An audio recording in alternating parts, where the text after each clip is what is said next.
Hello बच्चों, आज की क्लास में हम डिस्कस कर रहे हैं हमारी क्लास 9th की मैथ्स की वर्कशीट 1। टॉपिक है हमारा रैशनल नंबर, यानी जो हमारा चैप्टर 1 है नंबर सिस्टम, उसे आज हम स्टार्ट कर रहे हैं। तो यहाँ पर अब जो डिस्कशन हो रहा है वो दो बच्चों बबली और बबलू के बीच में हो रहा है। बबलू ने बबली से कहा, do you know about rational numbers? क्या तुम रैशनल नंबर्स के बारे में जानते हो? तो बबली ने कहा, yes Bablu, these are those numbers which can be written in the form of p upon q, where p and q are integers and q is not equal to 0। तो बबली ने क्या आंसर किया कि बबलू, रैशनल नंबर्स वो नंबर्स होते हैं जिन्हें हम p अपॉन q के फॉर्म में रिप्रेजेंट कर सकते हैं। आप यानी कोई भी नंबर जिसमें हमारे पास न्यूमरेटर और डिनोमिनेटर यानी p अपॉन q का फॉर्मेट होता है, और ये p और q दोनों के दोनों इंटीजर्स होते हैं। सबसे इंपॉर्टेंट चीज़, ये इंटीजर्स होते हैं, और जो इसका डिनोमिनेटर है q, ये कभी भी ज़ीरो के इक्वल नहीं होता। यानी हमारा डिनोमिनेटर ज़ीरो नहीं हो सकता। अगर वो ज़ीरो है तो it means it is not a rational number. तो डिनोमिनेटर ज़ीरो नहीं होना चाहिए। अब जो भी हमारे रैशनल नंबर्स हैं उन्हें हम डिवाइड करेंगे तो वो डेसिमल फॉर्म में आएंगे। तो अगर डेसिमल फॉर्म आता है तो वहाँ पे भी हमारा डेसिमल एक्सपेंशन जो है वो दो टाइप का हो जाता है। एक होता है टर्मिनेटिंग और एक होता है नॉन टर्मिनेटिंग रिकरिंग या non terminating repeating decimal. For example, जैसे 2/5 है तो 2 को हम 5 से डिवाइड करें, ये रहा 2, 5 से डिवाइड किया, 0 डेसिमल दे दिया, 5 4 ज़ा 20, तो 0.4 हमारे पास रिमाइंडर में कुछ भी नहीं बचा, तो ये हो गया टर्मिनेटिंग, क्योंकि टर्मिनेट हो गया, खत्म हो गया। अब आ जाते हैं हम हमारे 1/3 पे। अब 1 को हम 3 से डिवाइड करें तो अब 1 यानी 0 आ गया, क्योंकि 1 उसकी टेबल में नहीं आता। फिर हमने डेसिमल दिया और यहाँ पर 0 दे दिया, तो 3 3 ज़ा 9, फिर 1 आ गया, फिर हम 0 दे देते हैं, फिर 3 3 ज़ा 9, फिर हमें 1 मिल गया, फिर हमने 0 दिया, फिर 3 3 ज़ा 9। अरे ये तो ख़त्म ही नहीं हो रहा, यानी बार बार रिपीट हो रहा है, और वो भी कौन? एक नंबर। यानी हमारे पास 0.333333 चलता ही रहेगा, ये तो ख़त्म ही नहीं होगा। तो ये हो गया हमारा नॉन टर्मिनेटिंग, क्योंकि ख़त्म नहीं हो रहा, और रिकरिंग या रिपीटिंग, क्योंकि यहाँ पे एक ही नंबर, ये जो 3 है ना, बार बार रिपीट हो रहा है, तो ये रिपीटिंग डेसिमल हो गया। और इसे हम शॉर्ट फॉर्म में कैसे लिखते हैं? 0.3। अब 3 जो है वो बार बार रिपीट हो रहा है, तो हमने इस पर बार का निशान लगा दिया, हो गया 0.3 बार। तो इट मीन्स ये हो गया हमारा नॉन टर्मिनेटिंग रिकरिंग, या इसे हम रिपीटिंग डेसिमल भी कहते हैं। फिर जो भी ये हमारे रैशनल नंबर्स हैं बेटा, इन्हें हम Q, कैपिटल Q जो है ना, इस लेटर से रिप्रेजेंट करते हैं। तो अब दो रैशनल नंबर्स अगर हमारे पास हैं, फॉर एग्जांपल हमारे पास है 1/2 और 1/3, हमसे कहा जाता है इनके बीच में रैशनल नंबर्स निकालो। तो हमारे पास दो रैशनल नंबर्स के बीच में इनफाइनाइट जो है रैशनल नंबर्स होते हैं, यानी इतने सारे रैशनल नंबर्स होते हैं कि हम काउंट भी नहीं कर सकते। तो वो हम कैसे कैलकुलेट करते हैं वो नेक्स्ट क्लास में सीखेंगे।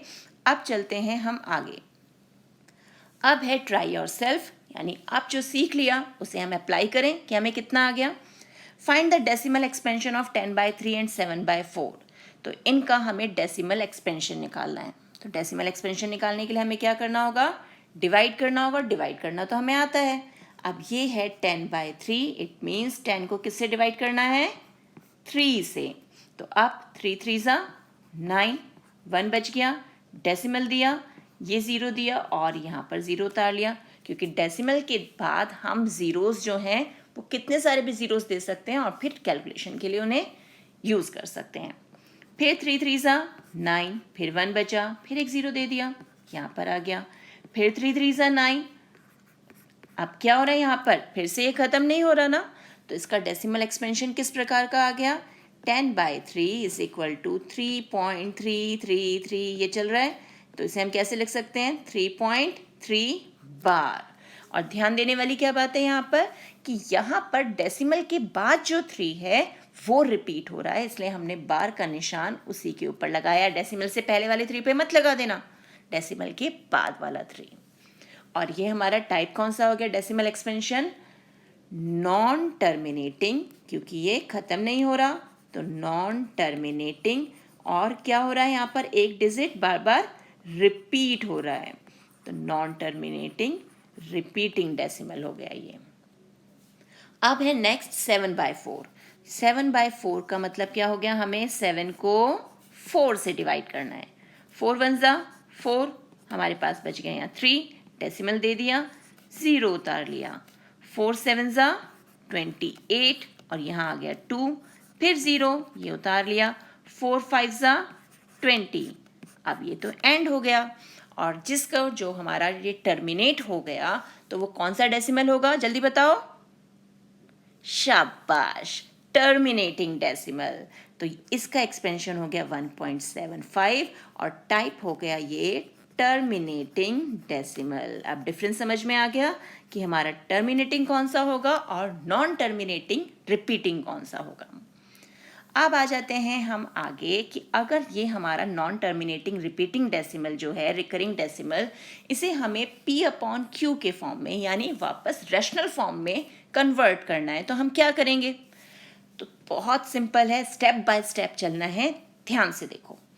अब यह express 0.44 in the form of P/Q। अब यहाँ हम क्या करेंगे? जो नंबर हमें रैशनल फॉर्म में मतलब रिप्रेजेंट करना है उसे हम x के इक्वल ले लेते हैं। अब यहाँ 4 4 4 यानी एक डिजिट है 4 जो बार बार रिपीट हो रहा है, तो हम 10 वाला यानी 10, हमारे पास 10 100 1000 ये होते हैं ना, तो 10 वाला कौन सा नंबर है हमारा? ये 10 से हम दोनों साइड्स मल्टीप्लाई कर देंगे। फिर ये जो ऊपर वाली इक्वेशन है उसे हम इस इक्वेशन में से माइनस करेंगे, तो हमारे पास आ गया 9x इज इक्वल टू 4 और x आ जाएगा, ये 9 क्या है डिनोमिनेटर में? 4/9। अब बस इसको फॉलो करते हुए हमें ये क्वेश्चन सॉल्व करना है जो हमें यहाँ दिया हुआ है। Try your self.